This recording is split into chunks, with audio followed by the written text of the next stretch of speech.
Go. Hello everyone, it's the big demo day for CMSI 1010. It's a Python programming at LMU. So let's see what the game our students prepare. The first group. Hi. Hi, We're Team Small Monsters Beans. this is Sandy, and my name is Andrew. Yes. And that's their group. So, Now, our game we've made here is called Jump Board Extreme. The story takes place in the grim brightness of the distant future, where the only thing humanity is left to do is jump.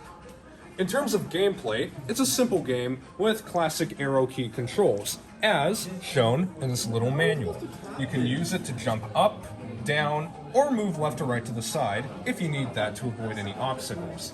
When you initialize the game, you'll press P to play. If you die, you'll press R to restart, and if you don't feel like playing anymore, which would be completely, I don't know, I don't think it makes any sense to use this button. can but you play it?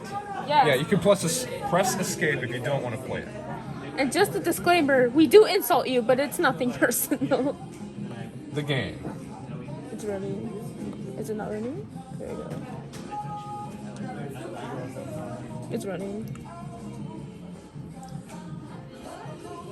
So, This is our title screen. Okay.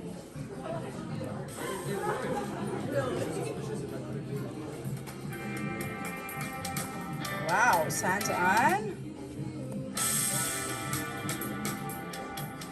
So cool. So which technology do you use for it? oh, we used Pygame. And then show them when you want to try to beat the system and go up.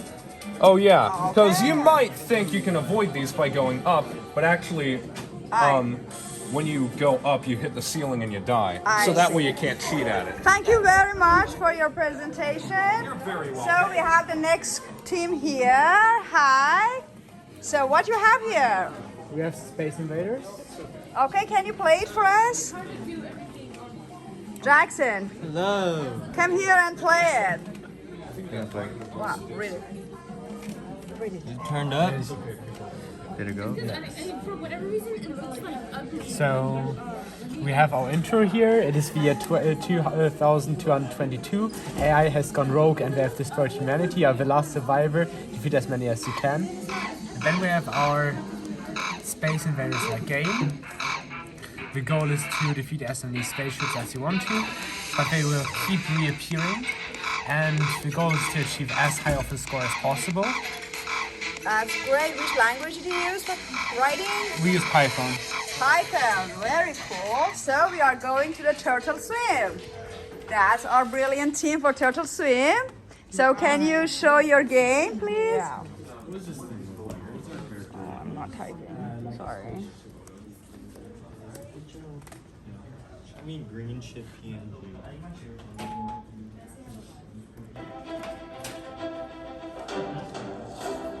So explain a little bit about your game. It's kind of similar to Flappy Bird, but it's more undersea themed, and you use the mouse to move the turtle to dodge obstacles. Wow, you have a cool visual, actually. Thank you. We tried to add more things, but it was just too much for the game to handle, so we had to limit the amount of pictures we put in. Sharon, would you add something to your game? Yeah, sure. So the game uses really simple mechanics. So you just use the arrow, so anyone of any age can learn to play it and get pretty good. Okay, and what did you use for developing this game? We used Python and Pygame. And did you have any experience before this class for writing the code? I had experience, but not with Python. I had a little bit of experience with Java. Okay, Java. What about you? Nothing. Yeah, pretty much no. So do you have any message for the students, for the people who never write a code? You can start simple and then build it up. Okay, thank you very much. Okay, now the next team, we are in the Project Rare. So that's the Project Rare. Can you tell us about your project? Yeah, so we coded a game based off the world's hardest game. It's pretty simple. So you just hit space to start, and we designed all the sounds ourselves. And then basically the goal is to get this little guy into the green zone, and it has infinite amounts of level that has increasing difficulty, and then if you crash into one of the red guys, you pass away, and it restarts back at a level 1. But the music's kind of loud, but that's about it. It's very simple, but super So fun. what did you use for developing your game? So I use Python, and then basically just like OS, random, just like different libraries to help with. Okay. Sounds good. Thank you very much. Okay, next team, that will be the fractals. So look at all the interesting shapes. So can you explain what you are doing? Sandy, could you please stop the music that's happening? Yes, Okay. of course. Yeah, so over here, basically, we created 2 different programs in this project. So the first that we did is a fractal library where we created 20 unique fractal shapes. And what he's doing right here is running some code Oh, I using the see. package. So This so far taken 2 hours almost. And it's it's currently still rendering this. But this is just a package that people can download and play with to make interesting looking shapes. With it's built on the turtle package, of course. So Okay, I just give it a size of iterations 10 to 10. So Yeah. it is running just now. Since so Okay. far it is now almost 1 hour ago. oh, I see. So can you explain the different shapes that This you is have? a pentagon. This is a freaky. It's the same one. This is a freaky. It's the same one. This is the start point of this. And then the other one is a highway dragon. The other one is parallelogram. This one is a rhombus. This is a pyro cap of a bridge. This is a cross. Okay, sounds very interesting. So what are these? So those are fractal sets. Those are actually Julia sets, and Julia sets, there's a mathematical description of them. I don't need to go into that, but basically we coded this using matplotlib and the NumPy package in Python, and basically I was able to, using TK interface, create this little interface here so that if I change the values a little bit and re-render it, I can choose the color, right? And it gives me a plot of the fractal, which I can then zoom into indefinitely if I chose to. And this is just a way to study fractals for anybody who's interested in doing that. And hopefully it'll be helpful to. So very interesting. How much experience of the coding you had before this class for creating this project? None, 0, not at all. Never coded before. Okay, so you start from 0 and you come up with that exciting project.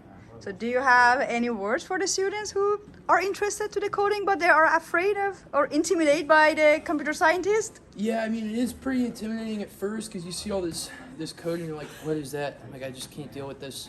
But then, you know, people show you kind of how it works and how it goes, and you just kind of learn as you go. So don't get discouraged at first if it looks like a lot. Try not to get overwhelmed. And if you're interested in it, you can for sure figure it out.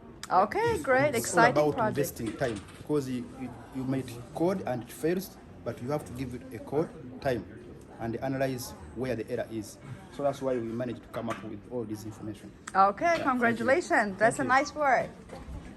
So, Emilio, Yes. that's 2 pixels? Yes, 2 pixels of the name. So, what are you doing here for the 2 pixels? Okay, so it's kind of just a simple arena shooter. Essentially, you are a player, you have a top-down view, and enemies spawn around you, and you just shoot them, and you try to survive as long as possible. And as your score goes up, the enemies spawn faster and faster and faster. And there are power-ups, like one of the power-ups right now is a speed power-up. So essentially, once you hit it, you go faster. How many lineup codes you have for this game? 300-ish? 300-ish, okay. So right now, and then, so you see my scores in the top left, and as I hit each one, it goes faster. If I get hit, oh no, it's over, but you just hit R to restart, and then bam. So if you see the blue dot, that's the power-up, and I'm going faster now. So it's able to help you dodge faster, and you're just firing your bullets, and every 7 is when they start to go, is when they start to spawn faster. I see.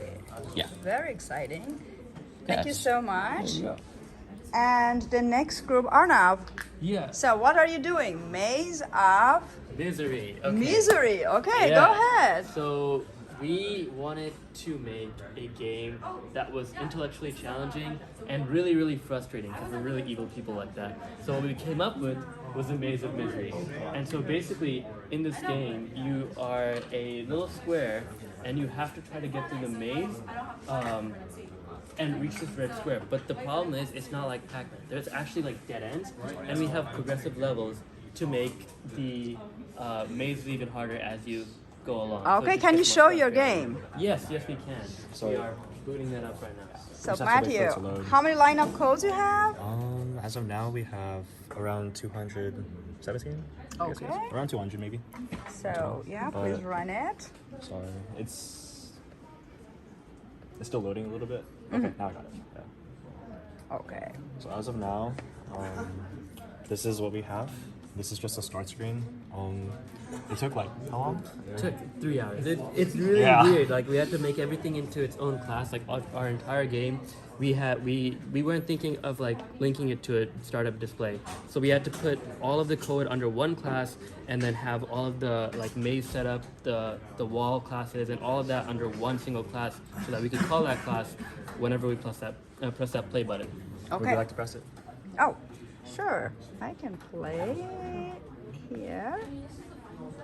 And then from there, you just use the arrow keys over here. If you hit a wall, then you just stops because like it's its own object. Oh, you're here. There. Yeah, we're the Okay. we start right there, the top left corner, and then we just make our way. There's multiple ways to get to the exit, as of like just for this maze. But yeah, once you reach the red square over here, that's Okay, that's a win. yeah, that's the one. Okay, sounds good. Congratulations. It seems a very interesting call. Do you have the last word? Well, hopefully we're trying to get a couple more levels in there by the time we're all done with our project. And I want to make the last level really, really tricky. Okay, everyone, did you enjoy your Python class? Yeah. Yep. Okay, sounds good.